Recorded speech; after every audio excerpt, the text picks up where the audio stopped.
Hello friends, இன்றைக்கி நம்ம இந்த வீடியோவில் என்ன பார்க்க போகிறோம் அப்படின்னா 2021ஆம் ஆண்டு அதில் பிப்ரவரி மாதத்துக்கு உண்டான கரண்ட் அஃபேர்ஸ் நடப்பு நிகழ்வுகள் இதை பார்ட் 4 வீடியோவை இன்றைக்கி நம்ம பார்க்க போகிறோம். ஓகே, 25 கொஸ்டின் தான் ஃபாஸ்ட்டாக பார்த்து முடிச்சிடலாம். ஃபர்ஸ்ட் கொஸ்டின், உலகின் மிகச்சிறிய ஊர்வன வகை சமீபத்தில் எங்கு கண்டுபிடிக்கப்பட்டுள்ளது? மிகச்சிறிய ஊர்வன வகை எது எங்கே கண்டுபிடிச்சிருக்காங்க அப்படின்னா மடகாஸ்கரில் கண்டுபிடிச்சிருக்காங்க. ஓகே, அது என்ன உயிரினம் அப்படின்னா பச்சொந்தி தான் மிகச்சிறிய ஊர்வன வகையாக கண்டுபிடிச்சிருக்காங்க. ஸோ ஆண் பச்சொந்தி 21.6 மில்லிமீட்டர் சைஸில் இருக்குது. பெண் பச்சொந்தி 28.9 மில்லிமீட்டர் சைஸில் இருக்குது. ஸோ இதுதான் அந்த மிகச்சிறிய ஊர்வன வகை பச்சொந்தி. தம்மா துண்டா இருக்குது பார்த்தீங்களா? ஓகே, இப்போது செகண்ட் கொஸ்டின் பார்க்கலாம். மா உணவகம் என்ற திட்டத்தை சமீபத்தில் தொடங்கிய மாநிலம் எது? மா உணவகம் என்ற திட்டத்தை சமீபத்தில் தொடங்கிய மாநிலம் மேற்கு வங்கம். சரியா? அடுத்து தேர்ட் கொஸ்டின், உலக சூரிய ஆற்றல் வங்கியின் தலைமையகமானது எங்கு அமைக்கப்படும் என்று எதிர்பார்க்கப்படுகிறது?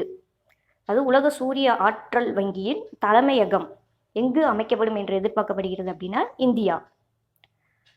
அடுத்ததான் ஃபோர்த் கொஸ்டின், எந்த நாடு சமீபத்தில் பெண்களை தனது ஆயுதப்படையில் சேர்க்க அனுமதித்துள்ளது?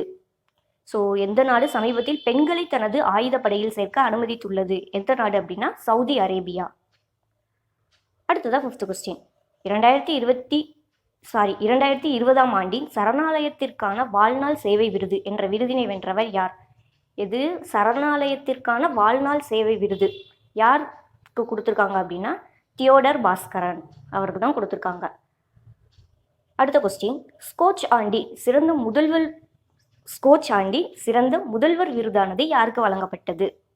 அதான் எந்த ஆண்டு ஸ்கோச் ஆண்டி சிறந்த முதல்வர் விருது யாருக்கு அப்படின்னா ஜெகன்மோகன் ரெட்டி. ஸோ இதுலேருந்து உங்களுக்கு வேறு மாதிரி என்ன கொஸ்டின் கேட்கலாம். ஸோ ஜெகன்மோகன் ரெட்டி எந்த மாநிலத்தை சேர்ந்தவர் அப்படின்னா ஆந்திர பிரதேச மாநிலம். ஸோ அப்படி கேட்டாலும் நீங்கள் இதை ஆன்சர் பண்ணிடுங்க. அடுத்ததான் செவன்த் கொஸ்டின், அனைத்து பள்ளிகளுக்கும் அங்கன்வாடிகளுக்கும் 100% குழாய்நீர் இணைப்புகளை வழங்கிய இந்தியாவின் முதல் மாநிலம் எது அப்படின்னா தெலுங்கானா. அடுத்ததான் எய்த்து கொஸ்டின், ஒவ்வொரு ஆண்டும் இந்திய மண்வள சுகாதார அட்டை தினமானது என்று அனுசரிக்கப்படுகிறது? இது இந்திய மண்வள சுகாதார அட்டை தினம் என்னைக்கு அப்படின்னா பிப்ரவரி 19. அடுத்ததான் 9th கொஸ்டின், உலகில் பருப்பு வகைகளின் மிகப்பெரிய உற்பத்தியாளர் மற்றும் நுகர்வோர் நாடு எது? ஸோ பருப்பு வகைகளின் மிகப்பெரிய உற்பத்தியாளர் மற்றும் நுகர்வோர் நாடு எது அப்படின்னா நம்ம இந்தியா தான். அடுத்ததான் 10th கொஸ்டின், இந்தியாவில் எந்த மாநிலத்தின் நிதி நிறுவனம் முதன்முறையாக ஒரு பற்று அட்டையை வெளியிட்டு உள்ளது? ஸோ பற்று அட்டைனா டெபிட் கார்டு சொல்கிறோம்ல, அதுதான்.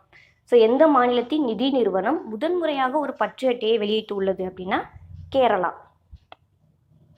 அடுத்தது 11th கொஸ்டின், கொத்தடிமை முறை ஒழிப்பு தினத்தை கடைபிடித்த நாட்டின் முதல் மாநிலம் எது?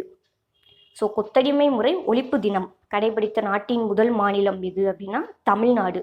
ஸோ அது எந்த டேட்டில் கடைபிடிக்கிறாங்க அப்படின்னா பிப்ரவரி 9. ஸோ பிப்ரவரி 9 கொத்தடிமை முறை ஒழிப்பு தினமாக கடைபிடிக்கிறாங்க. அடுத்ததாக 12th கொஸ்டின், பின்வருவனவற்றுள் சந்தேஷ் என்ற செயலியை அறிமுகப்படுத்திய அமைப்பு எது? சந்தேஷ் என்ற செயலியை அறிமுகப்படுத்திய அமைப்பு எது? தேசிய தகவல் மையம். சரியா? அடுத்ததாக 13th கொஸ்டின், இந்தியாவின் முதல் நீர் மெட்ரோ திட்டமானது எங்கு தொடங்கப்பட்டது? இந்தியாவின் முதல் நீர் மெட்ரோ திட்டமானது எங்கு தொடங்கப்பட்டது அப்படின்னா கேரளா. அடுத்ததாக 14th கொஸ்டின், கடந்த 60 ஆண்டுகளில் முதல் முறையாக ஒரு மாநில சட்டசபையில் தேசிய கீதம் எங்கே இசைக்கப்பட்டது? 60 ஆண்டுகளில் முதல் முறையாக ஒரு மாநில சட்டசபையில் தேசிய கீதம் நாகாலாந்தில் இசைக்கப்பட்டது. தேசிய கீதம் எங்கே இசைக்கப்பட்டதுன்னா நாகாலாந்தில். அடுத்ததாக 15th கொஸ்டின், ஒரு பெண் குற்றவாளியை தூக்கிலிட ஏற்பாடு செய்யப்பட்டுள்ள இந்தியாவில் உள்ள ஒரே சிறை எது? பெண் குற்றவாளியை தூக்கிலிட ஏற்பாடு செய்யப்பட்டுள்ள இந்தியாவில் உள்ள ஒரே சிறை மதுரா சிறை தான். ஓகே, அடுத்ததாக 16th கொஸ்டின், மகாபாகு பிரம்மபுத்திரா என்ற முன்னெடுப்பானது சமீபத்தில் எங்கு தொடங்கப்பட்டது? ஸோ மகாபாகு பிரம்மபுத்திரா எங்கு தொடங்கப்பட்டது அப்படின்னா அஸ்ஸாமில் தொடங்கப்பட்டது. ஸோ அதை தொடங்கி வச்சவர் யார் அப்படின்னு கேட்டாங்கன்னா பிரதமர் நரேந்திர மோடி அவர்கள் தான் அந்த முன்னெடுப்பை தொடங்கி வச்சார். அடுத்ததாக 17th கொஸ்டின், எந்த விரைவுச்சாலை நாட்டின் முதல் உயர்த்தப்பட்ட வனவிலங்கு பெருவழிப்பாதையை கொண்டிருக்கும்? Answer Delhi to Dehradun. அடுத்தது 18th கொஸ்டின், இந்திய சைகை மொழி அகராதியின் 3வது பதிப்பை எந்த அமைச்சகம் வெளியிட்டுள்ளது? அதாவது இந்திய சைகை மொழி அகராதியின் 3வது பதிப்பை எந்த அமைச்சகம் வெளியிட்டுள்ளது அப்படின்னா சமூக நீதி மற்றும் அதிகாரமளித்தல் அமைச்சகம் வந்து வெளியிட்டிருக்கு. அடுத்ததான் 19th கொஸ்டின். 2020ஆம் ஆண்டிற்கான உலகின் மர நகரமாக அங்கீகரிக்கப்பட்ட நகரம் எது? 2020ஆம் ஆண்டிற்கான உலகின் மர நகரம் எது அப்படின்னா ஹைதராபாத் தான். அடுத்ததாக 20th கொஸ்டின். ஆண்களுக்கான 2021ஆம் ஆண்டின் ஆஸ்திரேலிய ஓப்பன் டென்னிஸ் பட்டத்தை வென்றவர் யார்? ஆண்களுக்கான 2021ஆம் ஆண்டின் ஆஸ்திரேலிய ஓப்பன் டென்னிஸ் பட்டத்தை வென்றவர் நோவோக் ஜோகோவிச். சரியா, நோவோக் ஜோகோவிச். ஸோ அவர் வந்து எந்த நாட்டை சேர்ந்தவர் அப்படின்னா செர்பியன் நாட்டை சேர்ந்தவர். ஸோ கொஸ்டின் வந்து உங்களுக்கு அப்படி கேட்டாலும் நீங்கள் ஆன்சர் பண்ணிடுங்க. அடுத்தது 21st கொஸ்டின். இடது கைமட்டை வீரர்களுக்கு எதிராக டெஸ்ட் கிரிக்கெட்டில் 2வது மிக வெற்றிகரமான பந்து வீச்சாளர் யார்? கொஸ்டின் என்னது? இடது கைமட்டை வீரர்களுக்கு எதிராக டெஸ்ட் கிரிக்கெட்டில் 2வது மிக வெற்றிகரமான பந்து வீச்சாளர் யார் அப்படின்னா முத்தையா முரளிதரன்.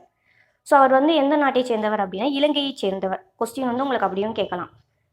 முத்தையா முரளிதரன் எந்த நாட்டை சேர்ந்தவர் அப்படின்னா இலங்கையை சேர்ந்தவர் அப்படின்னு ஆன்சர் பண்ணிடலாம். அடுத்தது 22nd கொஸ்டின். ஆலிவ் ரிட்லி ஆமைகள் பெருமளவில் முட்டையிடும் இடங்களில் மிக முக்கியமான இடம் எது? ஆலிவ் ரிட்லி ஆமைகள் பெருமளவில் முட்டையிடும் இடங்களில் மிக முக்கியமான இடம் வந்து ஒடிசா. அடுத்தது 23rd கொஸ்டின். காகிதமில்லாத நிதிநிலை அறிக்கையை தாக்கல் செய்த முதல் இந்திய மாநிலமாக எது மாறியுள்ளது?